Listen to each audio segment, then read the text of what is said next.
It's been brought to my attention that at the end of October there's this thing called Halloween, and that a lot of people talk about horror at this time. So for today's extra spooky critical thought, I had to come with the most horrific thing I could imagine. And that's going to be talking about why a lot of horror games are just kind of bad, and that a lot of it is the fault of YouTubers and Twitch streamers. So, boo.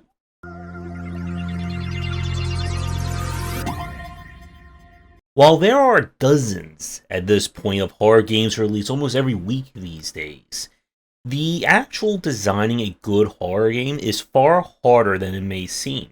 It's why my second book was on horror design, and it's a topic that I've come back to again and again throughout the years.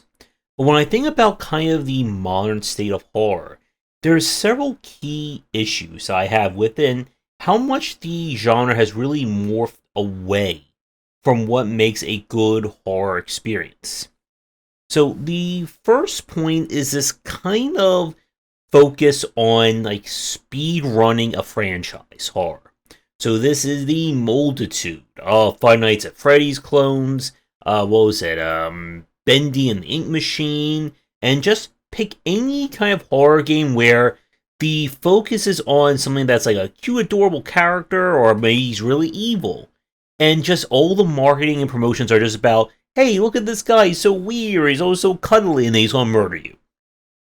This has been one of the major points of kind of trying to build off of the success of FNAF. And again, like, for people who follow me, I am not a huge fan of Five Nights at Freddy's. The game just never worked for me. But I still have to give credit where credit is due. It is a fantastic example of doing more with less. The original game is very simplistic in terms of its design and just the general presentation, but it does a great job of putting the player into a very scary situation. It's also the game that introduced the whole idea of causing people to have tinnitus with their jump scares, but that's a different story. And what we've been seeing from a lot of developers is trying to chase that high of FNAF, where it's not really about making an interesting horror game, it's how do we make a character that's going to be referenced in other YouTuber videos, and there'll be fan art, and we can sell merchandising and all that.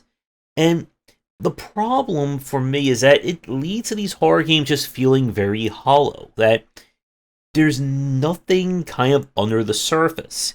And that takes me to the kind of other point, is that we've seen this kind of very like cookie cutter formula for a lot of kind of like YouTuber and Twitch bait horror games. So this would be an experience that's like 20 to 30 minutes long. There's maybe 3 jump scares. There's probably like one like iconic one that gets used in every single advertisement and promotional video, and then it just ends. And that's it. And if you've watched any like YouTuber or Twitch streamer who covers horror games, you've probably seen them play quite a few of those examples. Short form horror, when we're talking about like from minimum 5 minutes and maybe at most 30 to 45 minutes, is a very viable platform for a horror design.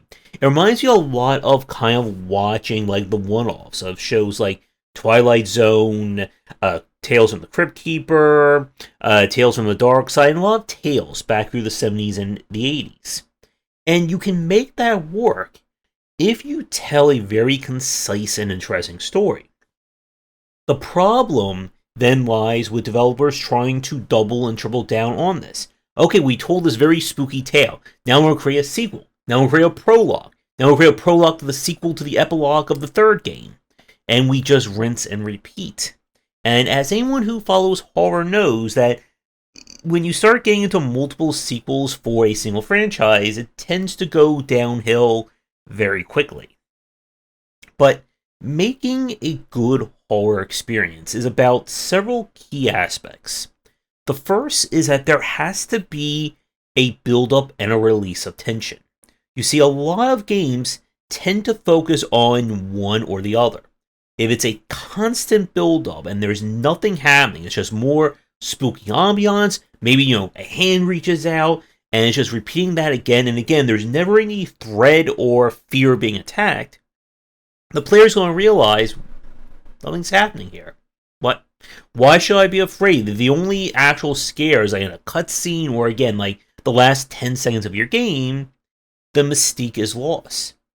And then if it's just constant release of tension, so every few seconds, jump scare, lightning at the window, guy spooky behind the wall, and it's just repeating it again and again, then it just turns into a haunted house. It's no longer about getting the player to a point of being fear, or scared. It's just about, okay, spooky moment, spooky moment, spooky moment. And this is what we see from a lot of the indie space in this respect. Good horror requires a healthy mix of both. If you want a jump scare to matter, it has to A, come unexpectedly, and B, it has to be rare. If every level I know that one door in the hallway that's slightly open, I'm going to walk by and then, a face peeks out, or something grabs you, or, lightning, or, another very loud, deafening noise. Again, there's no point in being scared after that, because I know what to expect. Now, when it comes to characterizations, this is perhaps where a lot of indie horror games, especially the kind of streamer YouTuber bait ones, really do fail for me in terms of trying to be a horror experience. When we talk about horror design in terms of the story and the plot, there has to be a human connection. This is what separates, again, horror from other genres. We don't need to care about what Doom Guy is thinking every single moment because he's ripping and tearing. We only need to care about the inner struggles of Mario when he's jumping around and saving Princess Peach from Bowser. But if we're playing a horror game and it's supposed to be psychological torment on the character, or someone that they care about has been kidnapped and is going to be killed if they don't do something, we expect a little bit more emoting than just someone going like this. Or when there's something scared, and that's all we get for 30 minutes to a few hours of play. And a few defenders may argue, well, you're playing as so-and-so, and they have all this connection to what's happening. But if none of that is conveyed in the story, in the narrative that's happening right now, it doesn't matter. It's all just window dressing. And again, it goes back to the earlier point about a lot of developers are just trying to speedrun the mascot-style horror of FNAF. That they want to just quickly make the super identifiable character who they can then put into other horror games, and they can sell shirts and mugs and all kinds of other stuff like that. But there has to be a human element to this. We need to care about what's happening, and just playing as either a nameless character or you doesn't mean much. It's hard to be scared if I'm in the game because, well, I can turn the game off. Oh no, so much high stakes there. And there has to be, again, something for the player or for the audience to latch onto. We either care about the people who are trying to survive, like Harry Mason, James Sunderland, Ethan Winters from Resident Evil, because we want to see them succeed, or we want them to see them save a family member or uncover the plot. Or we root for the villain, for the monster, because all the human characters are awful people and we want to see them get wiped out in extremely, excessively gory details, one after another. And sometimes it's going to be a combination of both. But there has to be a connection. And it cannot just be something that is tied to lore. And that takes me to probably, I think, one of the more damning things about horror design today. Lore is not a substitute for content. And I really do blame game theory for this kind of obsession that has permeated throughout horror over the past decade, especially from, again, the people who cover these games. Lore is not a substitute for narrative or plot. The difference is that lore is the story of the world around the player, around the character, while the narrative or the plot is the story of the character themselves. Telling me that, if you put this Easter egg in game number 3 that alludes to this clue in book number 4, and if you read that you get a code you can turn into game number 2 to get an Easter egg in game number 6, well, then reveal that so-and-so was all a dream all along. Again, it doesn't really factor into things. And again, this is an issue that kind of permeates throughout indie horror. That why should I care about this monster or ever? It was the issue I had with Bendy and the Ink Machine. I don't care about all these strange characters and them yelling and wanting to kill me because my character doesn't care. They maybe say, what, like 3 words out of the entire experience through every single chapter? But this hasn't stopped indie games from trying again to capitalize on what made FNAF work. And again, as we've said time and time again, when a game succeeds by pulling off something unique or something that we didn't expect, it only works one time because, well, now we've come to expect it. Oh, this horror game is all about marring the super cute character? Well, I'm sure that super cute character is not going to turn into some hideous monster, or there's going to be the turn. Because how many games now we expect the, cute to creepy turn that will happen when you least expect it? Which is usually what? The last 10 minutes or so of the game? And if you want to have like a unique style to your game, and again, this is where short form horror can work really well, that is perfectly fine. We recently played through Mouthwashing, which is a kind, I don't know if we would consider it short anymore, it's about like 2 to 2.5 hours long, at least in terms of horror game experiences. But it was designed to be very much a one-shot kind of encapsulation of a situation. We're introduced to the players, the situation, and then the story plays out in a very unique, stylish, and somewhat disturbing fashion. And it works. There is an established beginning, middle, and end. Now, whether or not you enjoyed it, or you hated it, it stuck the landing or not, is besides the point. It tells a story from beginning to end. And I don't envision the developer making a Mouthwashing 2, because this story is told. We don't need to continue with these characters. We don't need to continue with this situation. It is meant to be very concise and done. But I'm sure that developer is going to be working on another horror game, another experience that may feature similar style cues or similar elements in that respect, but it's still going to be a completely different tale. And that again is, I think, where I want to see good short-form horror come from, where you're telling an interesting story that, again, has a beginning, a middle, and an end. I don't want to be playing 20 different versions of the same short story. Now, there's one final point. This will probably be the most controversial when it comes to good and bad horror, and that is difficulty. One of the kind of other mainstays of a lot of indie horror these days is designed to be very over-the-top difficult. This could be having enemies who are just, oh, you coughed, and the enemy is 70 feet away, and they heard that, and now they're going to run 80 miles around the world to get to you. Or it can be very frustrating, as in, okay, we're going to put you into a dark room. Oh, and in an earlier video this week, I mentioned the pet peeve of having to pick up consumable items. Here's the other pet peeve that drives me crazy. You're in a horror game with limited inventory, and the world is almost completely pitch black. But don't worry, you get the world's worst layer. But the world's worst layer takes up 1 inventory slot, so instead of 3, you now only have 2. But don't worry, if you memorize the entire world and layout, you don't even need to use that layer. It's fun, right? And this is one of the issues I have with some of the games from Puppet Combo, like Nun Massacre and Stay Out of the House, where it's hard to be scared when I'm frustrated or annoyed by the game. The umpteenth time in Stay Out of the House where I stepped on a trap that I couldn't see because it's almost completely pitch black, even with the later out, is annoying.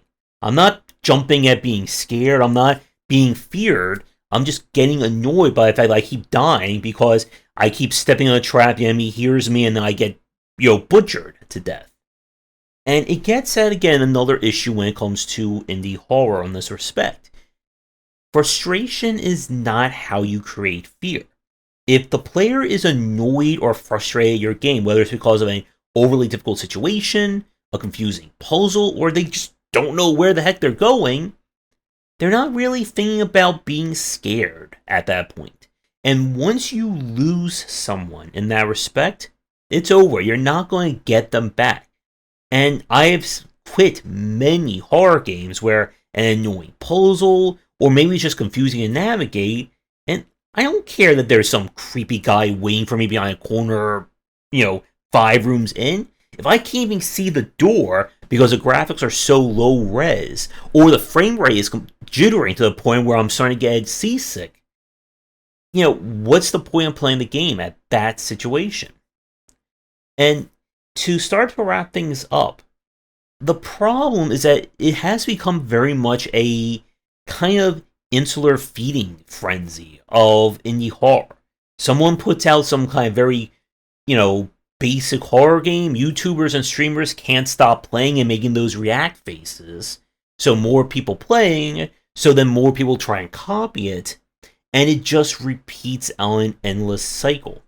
And I was trying to think of what horror games I really did enjoy in like the last 2 to 3 years, and I really can't think of too many. I can think of games that use horror as kind of an aesthetic or as a part of them. Games like Alan Wake, Fear and Hunger, Bone Stasis Totem, and games that deliver like on a creepy situation, but they're not necessarily horror. But as I said at the start, while there are many imitators to the throne, there are very few games that can be considered horror, and especially much less survival horror. Oh, now speaking about survival horror, I guess the last one I really did enjoy would be something like Signalis, which went for more the classic survival horror theme and just throwing more and more beautiful / disturbing imagery at the player. So for those of you watching, can you think of really good examples of horror that manage to achieve all the points we mentioned? That it's not like this kind of blueprint of mascot driven. There are interesting characters both for the main character and the villain, and it's not overly difficult. Or the other point is when the only way to play the game is that it's super precise. And this gets back at the issue that I would find at Freddy's, that it is at the highest level about manipulating the AI. You're performing very specific chains of actions to get the AI into kind of a repeatable behavior so that you can survive. As if for anyone who's watched kind of like Markiplier's like super high level difficulty plays of any of the FNAF games. And again, while that's interesting, once you kind of build your game around that level of difficulty or that level of play, it again makes the game feel more mechanical.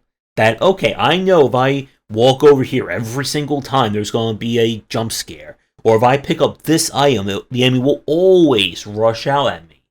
The ever favorite, monster closets, or I guess for indie horror these days, the jump scare closets. Oh, you picked up the key in a dark room. I'm sure nothing's going to spawn right behind you and give you a jump when you turn around. I still need to create like my dream horror game. I have 2 now that I would love to make if I ever had the money, budget, and time to do so.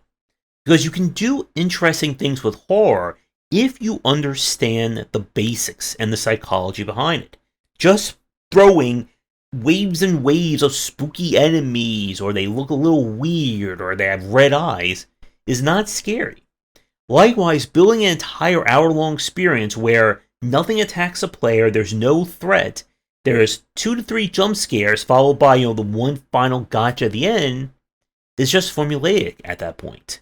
So with that said, the scariest thing for me this Halloween is going to be what happens if the other YouTubers and Twitch people who cover horror games find out about this video. So we'll see how horrific and scary things get around here. But thanks for watching. We'll try and do some more horror games tonight. And I guess one final boo to end the video.